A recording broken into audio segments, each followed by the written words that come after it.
I'm Jak Rupnik. I'm a professor at Sciences Po and a very committed European.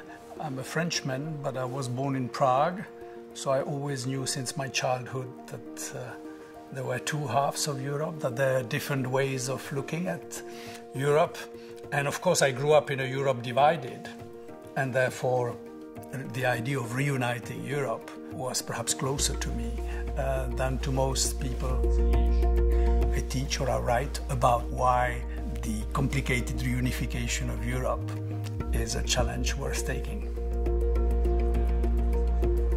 The big benefit is the one that people hardly measure, which is the European continent, or most of it, has been reunited peacefully through democratic process and on the whole to the mutual economic benefit of both sides.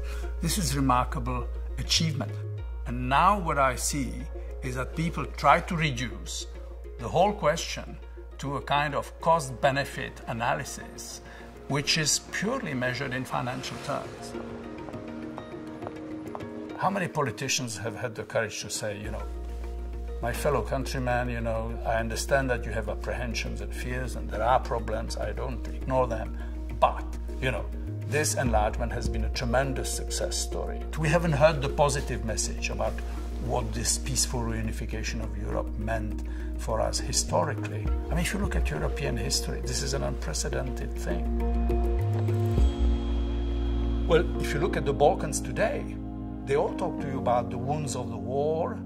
They all have terrible, long list of grievances against the others. And the European project is the one thing that they all share. Now they are told, well, to get into the European Union, you have to talk to these guys with whom you've been to war.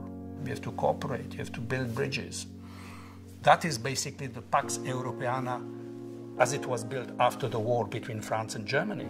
The idea exported, promoted, developed in the Balkans. We call it the enlargement process for the Balkans, but that's what it is about.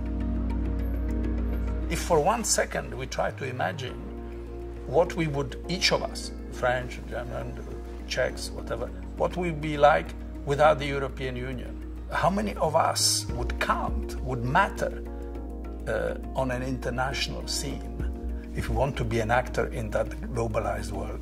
Well, Europe is still the best bet.